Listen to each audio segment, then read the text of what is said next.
नमस्कार दोस्तों, मैं संजय जैन एक बार फिर से आपके सामने हाजिर हूँ। आज लाल किताब की सूत्रों की श्रृंखला में आगे बढ़ते हैं और ये 7वां पार्ट है लाल किताब के सूत्रों की श्रृंखला में। तो इसको शुरू करते हैं। केतु जब 4th हाउस में होगा, है ना। पहला जो सूत्र है कि केतु जब भी खाना नंबर 4 में होगा तो संतान होने में समस्या आ जाती है ना। परिवार में या तो ऐसे समय में क्या होता है कि फैमिली में कोई अडॉप्शन होती है, फैमिली में कोई बच्चा जो है वो गोद लिया जाता है, या फिर अपना बच्चा जो होता है ना, परिवार का बच्चा, वो कहीं और पलता बढ़ता है, यानी परिवार से दूर रह के कहीं और पलता बढ़ता। इसके अलावा राहु अगर 5th हाउस में हो, खाना नंबर 5 में हो, सूरज का घर है, ये बृहस्पति का घर है। 5th हाउस में राहु को अमूमन अच्छा नहीं बोला जाता है ना। ये विद्या में विघ्न भी उत्पन्न करता है, मिसकैरेज की संभावनाएं क्रिएट करता है। 5th हाउस में ज़्यादा अच्छा है नहीं राहु। तो यहाँ 5th हाउस के राहु वाले की एक खासियत होती है, या इसे यूँ कह लें कि एक आदत होती है कि इलेक्ट्रिसिटी जो हम देखते हैं ना, वो बिजली जो देखते हैं वो राहु से देखते हैं। जब भी राहु 5th हाउस में होगा उस समय में ऐसा इंसान बिजली चोरी करने का या तो आदी हो जाएगा, जैसे तार डाल के आकड़ी डाल के लेते हैं ना, या फिर फ्री में बिजली चाहने वाला होगा, या वो चाहता होगा कि उसको मुफ्त में बिजली मिल जाए, या फिर अपने जो बिजली का बिल है वो समय पे नहीं भरता है। ये राहु 5th हाउस की निशानी है।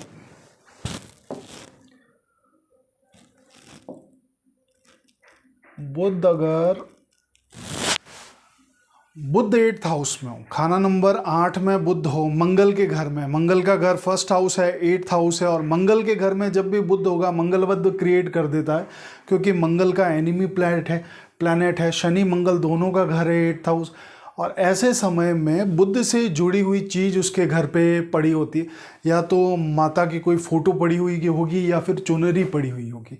तो ये बुध 8 वाले की एक निशानी है। ऐसे उसके घर में गमले होंगे, मनी प्लांट होंगे, इस तरह की चीज़ें उसके घर में होंगी। राहु 8 के समय, बुध 8 के समय एक खासियत और है कि चमकीली चुन्नियाँ ज़्यादा पड़ी होती है उसके घर में, चमकीली चुन्नियाँ ज़्यादा पड़ी होती है। चमकीला जो कलर है, चमकीला लाल कलर, वो लाल कलर की चुन्नियाँ होंगी, वो मंगल वध में लेते हैं। तो ये बुध 8 की निशानी है। मालाएँ होंगी, रुद्राक्ष पहनने की आदत होगी उसको। ये चीज़ें बुध 8 के समय में ये निशानी मिलेगी। राहु 2nd हाउस में हो, राहु 2nd हाउस में क्या करता है कि ऐसा इंसान मानने वाला नहीं होता है, यानी ट्रैफिक का जो सिग्नल है ना, वो रूल्स फॉलो करने वाला नहीं होता, ट्रैफिक रूल्स तोड़ने वाला, इस तरह की उसकी आदत होती है जब भी राहु 2nd हाउस में होगा।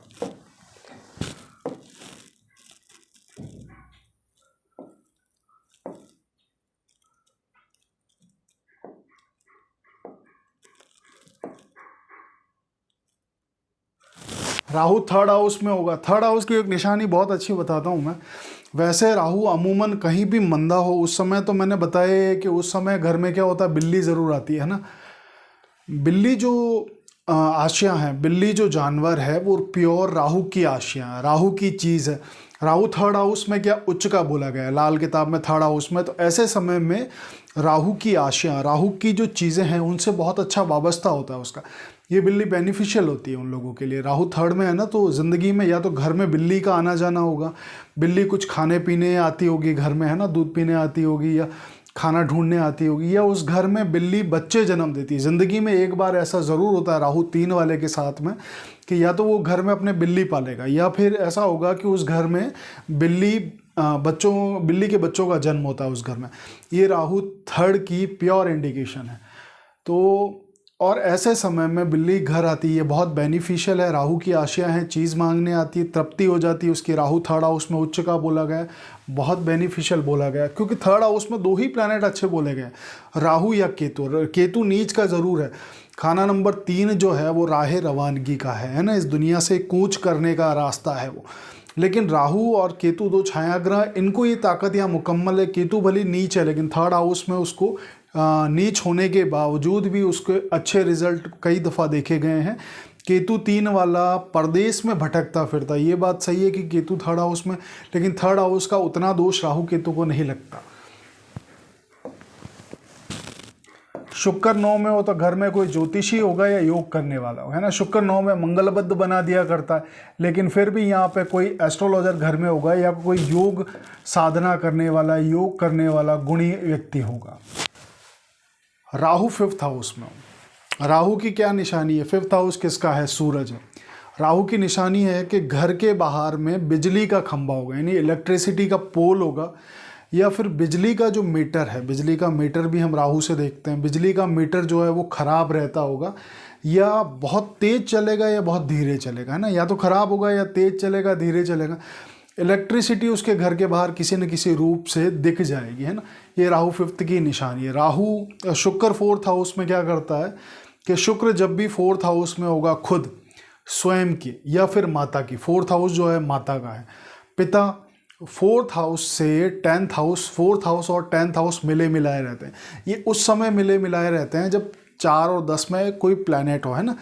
तो उस समय में जैसे मानो कि शुक्र 4 में बैठा, 10 में कोई प्लैनेट बैठा है, 100% दृष्टि से देखता है, 4 का 10 में 100% दृष्टि का ताल्लुक है, तो उस समय पिता की 10th हाउस से हम पिता भी देखते हैं, चाचा देखते हैं, ताया देखते हैं, क्योंकि शनि का घर है, चाचा ताया वहाँ से देखेंगे तो किसी न किसी की 2 शादी होती, क्योंकि शुक्र 2 के समय में बोला है कि शुक्र 2 के समय में भी शादी 2 बार होने की संभावनाएं रहती हैं, प्रबल रहती है। तो इसीलिए शुक्र या तो स्वयं की होगी, या माता जो 4th हाउस से देखते हैं, चंद्रमा का घर है, और या फिर 10th हाउस से हम इसको लेंगे, तो फैमिली में किसी न किसी, इनमें से किसी की 2 न 2 शादी ज़रूर हुई होगी। ये शुक्र 4 की निशानी है।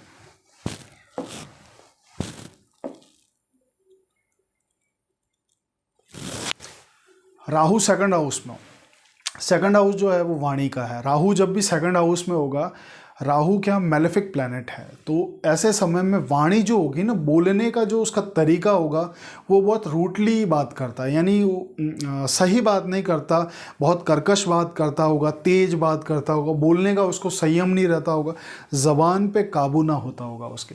और राहु 2 वाले की एक चीज़ और होती है कि नॉनवेज खाने का उसको शौक़ होता है, या शराब का शौकीन होता है, या अगर ये ऐब उसमें नहीं है किसी वजह से, जाति उसूल के आधार पर राहु 2nd हाउस में नेक भी हो गया, तो तीखा खाने का, तंदूरी खाने का, मसालेदार खाने का उसको शौक़ होगा, जायकेदार, यानी ज़बान का चस्का तो फिर भी होगा उसको, यानी बुद्ध का चस्का।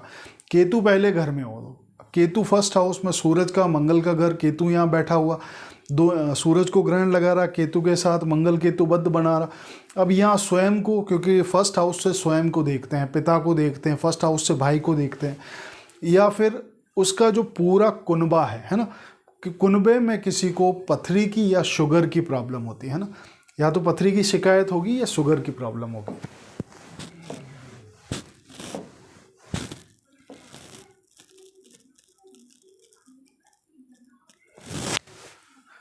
शुक्र 2nd हाउस में, शुक्र 2nd हाउस में, जैसा मैंने एक बार आपको पहले भी बताया था कि शुक्र 2nd हाउस के समय में क्या होता है कि खाना नंबर 8 में अगर बृहस्पति नहीं है, या खाना नंबर 8 में कोई प्लैनेट नहीं है, तो 2nd हाउस का शुक्र अमूमन मंदे रिजल्ट देता है। तो उस समय अगर 7th हाउस स्ट्रांग नहीं है, तो गृहस्थी के पार्ट में अगर इसको देखें, तो ऐसे समय की, ऐसे इंसान की या तो शादी नहीं होती, शादी होकर अलगाव हो जाता है, या फिर बच्चे उसके नहीं होते। अगर शुक्र 2 में बैठा, 8 में कोई नहीं, और 7th हाउस की स्थिति भी खराब है। लेकिन शुक्र 2 में बैठा, इसकी एक निशानी क्या है कि शुक्र 2 में ऐसे समय में, जैसे ये चीज़ें मैंने बताई कि अलगाव की स्थितियाँ होती है, या शादी नहीं होती, या बच्चा नहीं होता। शुक्र 2 में अगर 8 में कोई प्लैनेट नहीं है, 7th में दिक्कत है, 7th खराब हो रहा है।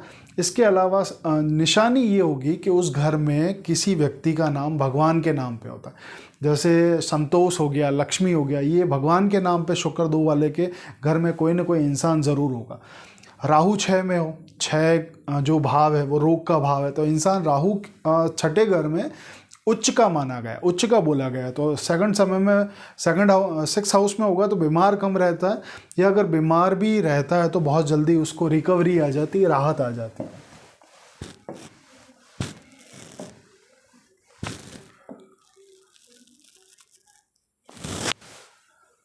राहु 4th हाउस में हो, 4th हाउस में राहु केतु क्या है, बोलते नहीं है, पाप ना, चंद्रमा की सौगंध खाते हैं, वो पाप ना करने की कसम खा के बैठे होते हैं माँ की गोद में।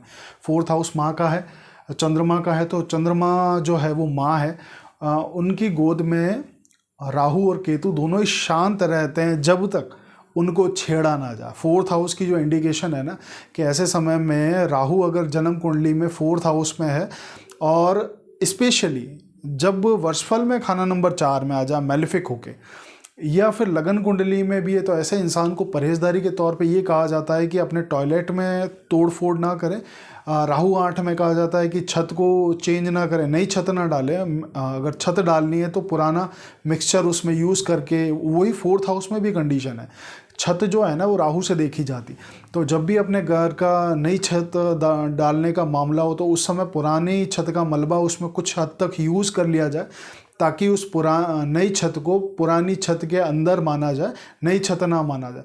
उसी तरह टॉयलेट में तोड़फोड़ करना, स्पेशली टॉयलेट सीट को चेंज करना या उसकी रिपेयरिंग करवाना, ये राहु को जगा देते हैं, फोर्थ हाउस में राहु की एक्टिवेशन कर देते हैं। और राहु की जब फोर्थ हाउस में एक्टिवेशन हो जाती है तो माता को प्रॉब्लम आ जाती है, क्योंकि माता के भाव में बैठा हुआ है, सामने फिर 10वें घर को देख रहा है ना, 10th हाउस को, वहाँ अगर कोई प्लैनेट है, या जब राहु एक्टिवेट होगा तो पिता पे दिक्कत आ सकती है, चाचा ताया पे दिक्कत आ सकती है। कि अगर ऐसे समय में जब स्पेशली जन्म कुंडली में फोर्थ हाउस में और वर्षफल में 4 आ जाए, स्पेशली वो कंडीशन, बाकी जन्म कुंडली से भी इसको लेते हैं जब मैलेफिक हो रहा हो, तो ऐसे समय में उपाय करके अगर आपको टॉयलेट चेंज करना है, बाथरूम चेंज करना है, तो उसकी रेमेडी करें।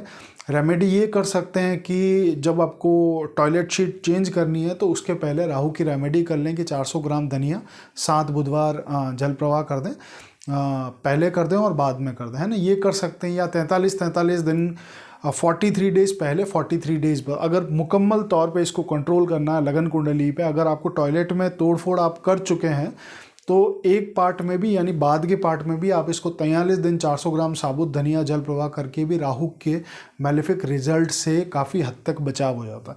तो वो अगर टॉयलेट बदलना हो तो ये मैंने बता दी कि फोर्थ हाउस में दीवार पे कान लगा के सुनने का आदी होगा, है ना। फोर्थ हाउस में राहु की आदत होगी कि वो दीवार पे कान लगा के सुनता है, और अपने आसपास की बातों को छुप के सुनने की आदत होगी, यानी वो किसी का सहारा लेके आसपास की बातें सुनता है, पड़ोसियों की बातें सुनने की कोशिश करता है दीवार के कान लगा के, है ना। बृहस्पति सेकंड हाउस में हो तो दक्षिणामुखी मकान में निवास ना, साउथ फेसिंग मकान को अवॉइड करना चाहिए। साउथ फेसिंग जो मकान है वो मंगल के अंदर लिया जाता है। चंद्रमा लगन में हो, चंद्र लगन में हो, अब स्पेशली ये लग्न कुंडली की बात हो रही है, चंद्रमा लगन में हो तो सफ़ेद रंग की गाड़ी होती है ना। ऐसे इंसान के पास सफ़ेद रंग की गाड़ी होती है, या जीवन में एक बार सफ़ेद रंग की गाड़ी वो ज़रूर खरीदता है, चंद्रमा जब भी लगन में हो। लेकिन मान लो ऐसी कंडीशन आ जाए कि फोर्थ हाउस का लॉर्ड भी अच्छा हो जाए, फोर्थ हाउस में आ गया और चंद्रमा लगन में है, चंद्रमा लगन में है, और मान लो चंद्रमा लगन में भी नहीं है, किसी वर्षफल में लगन में अच्छा बैठ जाए, चंद्रमा कुंडली में अच्छा बैठा हो, लगन में अच्छा आ जाए, मतलब वर्षफल में अच्छा आ जाए, और उस समय फोर्थ हाउस की कंडीशन भी बहुत अच्छी हो रही हो, तो ऐसे समय में वाइट कलर की गाड़ी के सुख, चाहे वो 2 व्हीलर हो चाहे 4 व्हीलर हो, उससे फ़र्क नहीं पड़ता, लेकिन सफ़ेद रंग का वाहन ज़रूर आता है उस केस में। राहु कहीं भी खराब हो, अब ये देख लेना कि राहु की अनगिनत रेमेडियाँ हैं, लेकिन अगर ज़्यादा ख़राब नहीं है ना, ज़्यादा ख़राब नहीं है, स्पेशली ये रेमेडियाँ राहु जो बिल्कुल नेगेटिव, बिल्कुल जब बूस्ट पे कर गया है कि अपना काम बिल्कुल वो तोड़ने पे कर गया है, तो फिर इस तरह की रेमेडियों से ज़्यादा फ़र्क नहीं पड़ता।